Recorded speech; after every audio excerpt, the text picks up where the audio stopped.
everybody, and welcome to Storm Raids, and today I'm going to be doing my weekly wrap-up.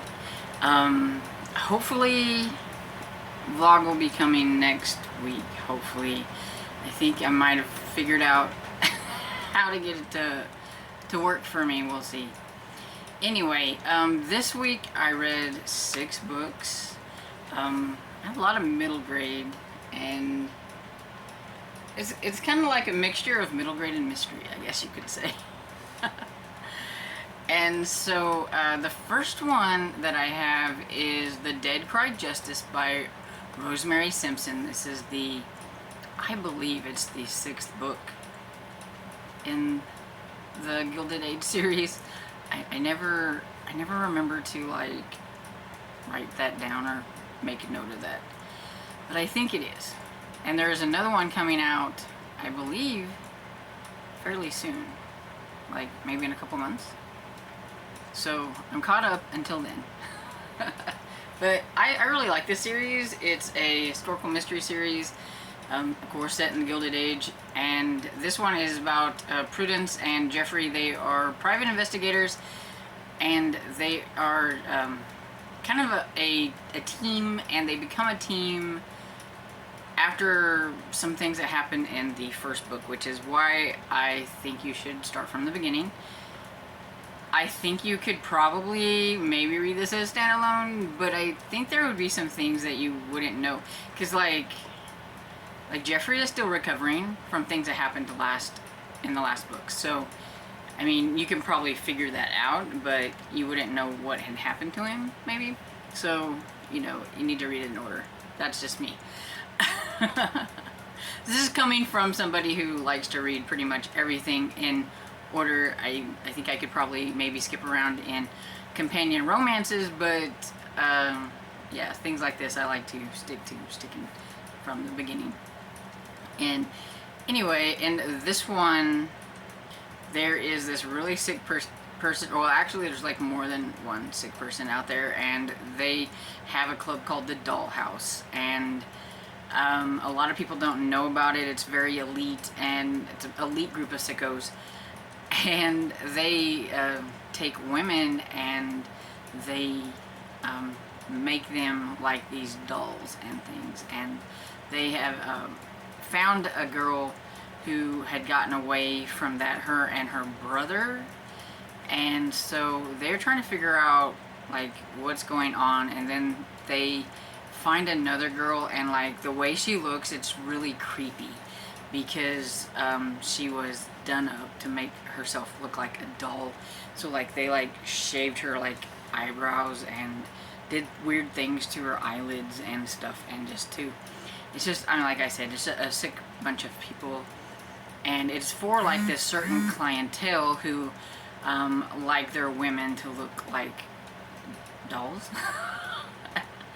And yeah, so Prudence and Jeffrey are trying to figure out who is behind this. And yeah, it's very dark. It's definitely not on the cozy side. This historical mystery is definitely gritty and dark, and deals with a lot of like really tough topics a lot of times. And I mean, we are talking about, in the 1800s, so a lot of the topics are going to be pretty tough anyway, I would think, just because it's historical and just the way things were back then.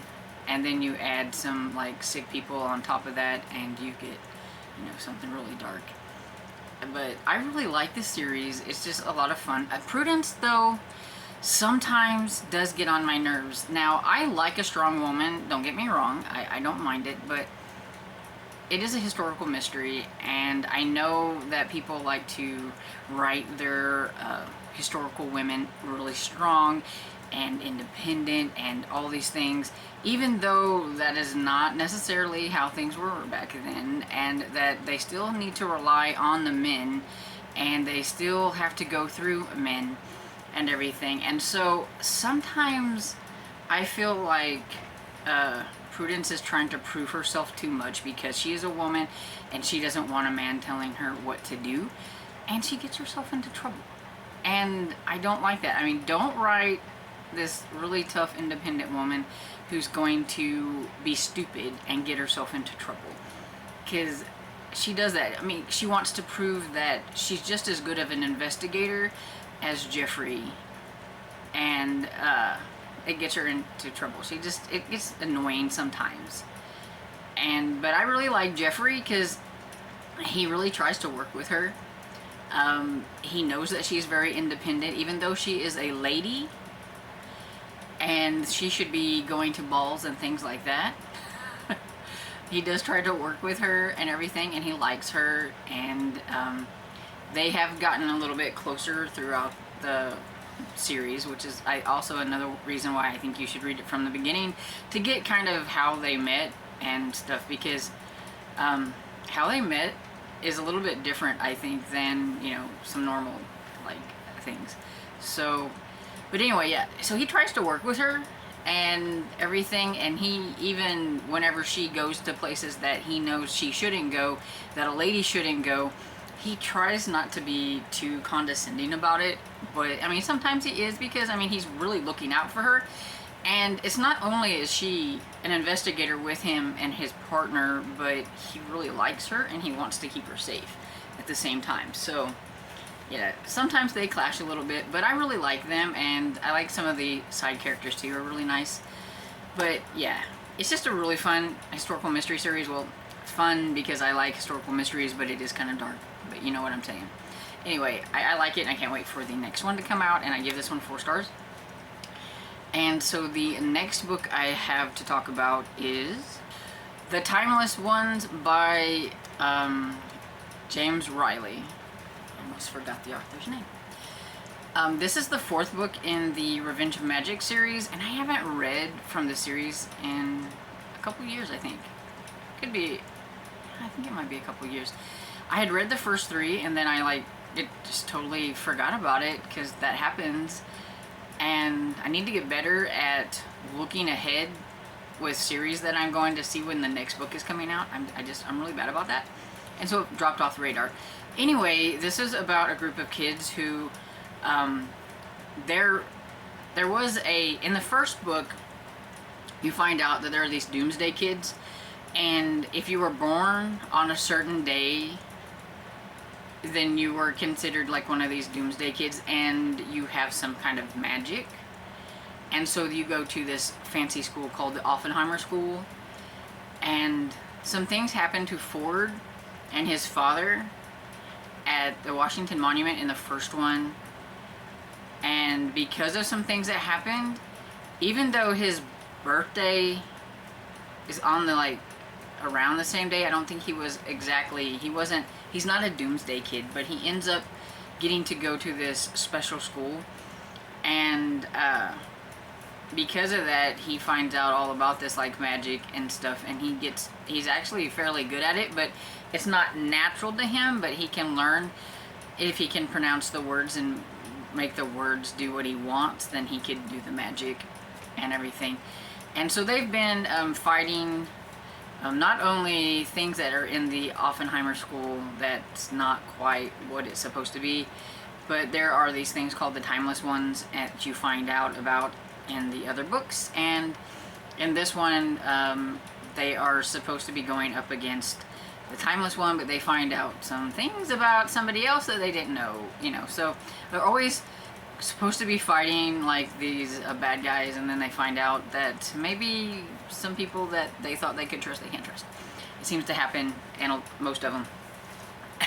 and anyway, but yeah, it's a fantasy book. This one, has some dragons. It has, the magic, a different world that they had traveled to, and I think in a different one. They're back in the real world, but they have traveled. So it has all kinds of things in it that are, fantasy type things. And I enjoy the series. It's a lot of fun. I enjoyed this one. It didn't take me too long to kind of remember who the characters were and what was kind of going on and what happened with the last one. There's one more, and so I'm going to try to remember now to get to that one sooner than later so that I can wrap up the series, and while I still have it fresh in my mind. And I'm kind of curious to see how it's all going to go down. But yeah, I liked it. I gave it 4 stars. And then the next one I have is Mr. Limoncello and the Titanium Ticket. I believe this is number 5 in the Mr. Limoncello's library series. And I didn't have an audiobook for this. I couldn't find an audiobook for it, which was kind of a bummer because I have listened to all of them. So I had to read this one. So I had an ebook of it, and it was still fun. I actually let A kind of read it to me, and then I would read it sometimes, just, you know, that way I could read it while I was doing other things. I really liked it. It was a nod to Willy Wonka is what I'm getting off of it. It had very, very much Willy Wonka vibes. It's about the same kids. It has some of the same kids from the previous ones, but they weren't necessarily the main characters in this one, which I thought was a little strange. But it was they were in a different place, and Mr. Limoncello has this secret, top secret, like, place, and he's wanting to do a contest that certain people will be able to, like, go into this place and everything. And you've got your kid that he's smart, but he's not like all the others. And there was one that was super annoying, and there was an Augusta and things like that. So you could tell, like, there were, like, all these nods to Willy Wonka. And of course, Mr. Limoncello is kind of like a Willy Wonka. He's very, like, over the top and eccentric, and he has this special, instead of a chocolate factory, he has this special game place or whatever, you know. And he is kind of looking for, maybe at some point, a predecessor to take over for him, because he doesn't have any kids. So you can kind of see how this is going. And you had to win a titanium ticket to be able to be one of those that gets to go on to the contest. And it leaves us open at the end, so I'm hoping there's going to be another one, because that doesn't really necessarily get, like, resolved. Like, it seems like there's going to be another contest and things, so I'm really looking forward to another one. I hope there's going to be another one. I really like this series. I just started it this year, and I've already went through the 5 main ones, and one came out this year that was a prequel, and it was called, I think it was Mr. Limoncello's first game, I think, and it's about Mr. Limoncello when he's a kid. So that's the only one I have left, and whenever I get that one done, then I will be completed. And I have the audiobook for that one on hold, so hopefully before the end of the year I will get a hold of that one. It had quite a weight on it, so we'll see. But yeah, I think I've been really good with some of the middle grades, like starting them and finishing the series. I'm so excited for myself. But yeah, I gave that one 4 stars. I don't know if I said.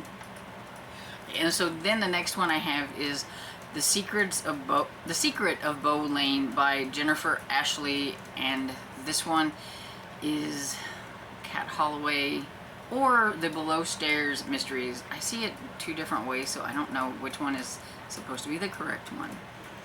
But this was number 6 or 7. Why can I never remember this? I don't know. But anyway, I thought I was going to be a little aggravated at the author in this one because of some things that happened between Kat and Daniel. I was like, no, no, no, don't do this to me. They're like one of my favorite slow burn couples that I really want to push together. I understand Daniel, I do, but I was still mad. I was like, the author better fix this. But anyway, it's about Kat, who is a cook for this highfalutin family, aristocratic family, I guess. One of the ladies that is there, the younger, well, I don't say younger, but she's one of the, I think she's the niece to the family. Her name's Lady Cynthia, but she likes to wear pants, and it drives her family crazy. So I think that's kind of funny. I like her. But anyway, so it's kind of like that kind of a family. And so she's the cook. And something that happens in this one that you learn about, this is also another why you should read from the beginning, because you learn all about Kat and her background and what happened to like the husband situation and all the kind of things that you learned in that first one kind of comes around in this one. And this lady wants her to find out what happened to Joe, which was Kat's husband that had died. He was supposed to have died at sea, but maybe he didn't, and maybe he had a whole bunch of money that nobody ever knew about, and it's kind of like that kind of stuff. So Kat, a part of her doesn't really care and doesn't want to know, but then the other part of her is curious, and then she wants to find out, you know, she learns a lot more about who this man was that she was married to. Kind of like I said, you ought to find out by reading the verse book. But yeah, and so she's investigating that, and Daniel, of course, is helping her along with some of the below stairs, and then you've got Lady Cynthia who's helping. So you got some upstairs, her friend, Lady Townsend, I think. And then you've got Thanos, which I absolutely love Thanos.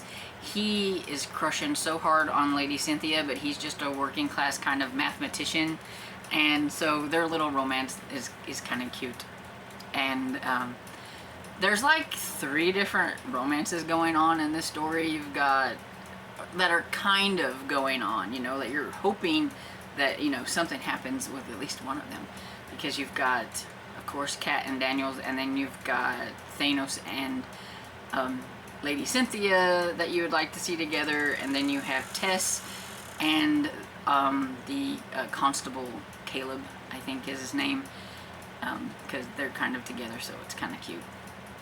And so yeah, a lot of stuff going on. It was great. I liked learning more about Kat and her previous life and who this guy was and all that. And getting closer, I think, to getting Kat and Daniel together. Very slow burn, very slow burn. But yeah, they're one of my favorite couples, so I will keep going and hope for the best.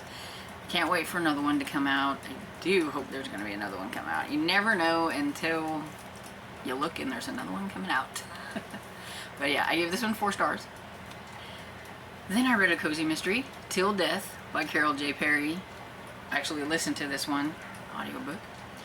And this is I can do this. This is the 13th book, I believe, in the Witch City series. It's the latest one that came out this year. And I can't say a whole lot about it because I don't want to spoil things for those who don't like to know about certain things, but I think you can kind of tell by the title that certain things have happened. But anyway, Lee and Pete are away, and they're visiting some family members of Lee. Her parents had died in an accident at this at a cliff place, and she's never really checked it out, you know, and so she thought maybe she should do that. Maybe they could get some flowers and put on the cliffside or whatever. They had died in it was like a biplane, like they had their own plane, and it crashed. And so she has like an aunt that's there, and something hinky's going on with the aunt and the uncle, and so they're trying to figure out some things. So it was different because it was kind of about her family, her parents, and did they really die of an accident, or was it actually somebody, you know, wanted them to go down, you know? So she kind of gets involved in that. So it's a little different because there was no like actual murder, and it was more like a cold case, but like it had to do with Lee, so it was like very, you know, near and dear to her. So I thought that was kind of different, and I like that, and I give this one 4 stars. Then my next one I have is Strangeville School is Definitely Not Cursed by Darcy Miller. This is the follow-up to Strangeville School is Totally Not Normal. Or is Totally Normal, I think it is. And see, this is another one of those things where I don't keep up with things or look to see if there's going to be another one out. I didn't know there was going to be another Strangeville School. The first one never said it was Strangeville School number 1, so I didn't know about it. And actually on Goodreads, they're not hooked together. but I had noticed it, I think when I was just looking around on NetGalley, and I found it. So this one doesn't come out until September. So look at that, I've got ahead of the game. Finally, on one. And anyway, it's about Harvey, who goes to Strangeville school, and everything usually happens in the span of a day, which it's kind of unbelievable that all this stuff happens in the span of a day. But in this one, they find out that the lost and found box has appeared again, and some people are worried about it being cursed, and Harvey and his friends are going to trying to check out. Harvey never wants to. He's not much of an adventurer, and he's new to this school, but Stella and Nevaeh kind of make him go along, and he just, goes along with it. And they found the lost and found box, and it's glowing green, and Harvey takes something that he shouldn't have, and they think that because of that happened, that there are some teachers that think that the curse is back, the curse is back. The Kraken's gonna come back and all this. I mean, you can tell by like the tentacle thing happening on here. A lot of strange things happens at this school. You can open a door and the hallway is flooded. There could be some kind of strange things, when the one hallway that was flooded, there was known to be sharks in there, so don't go in there. That could get bit by a shark. Just silly, strange things that happens, and Harvey and his friends have to figure out why the lost and found box is cursed and try to figure out how to fix it.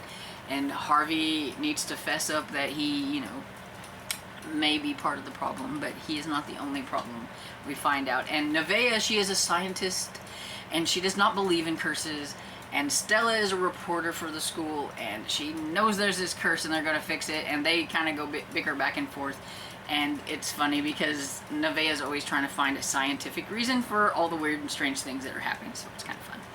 But yeah, if you have a young reader that likes really strange things, I've never read it, but I've heard this is kind of like a Wayside School for this age type of thing. I've never read Wayside School, but if you have and you think your kids might like this, then it's coming out in September.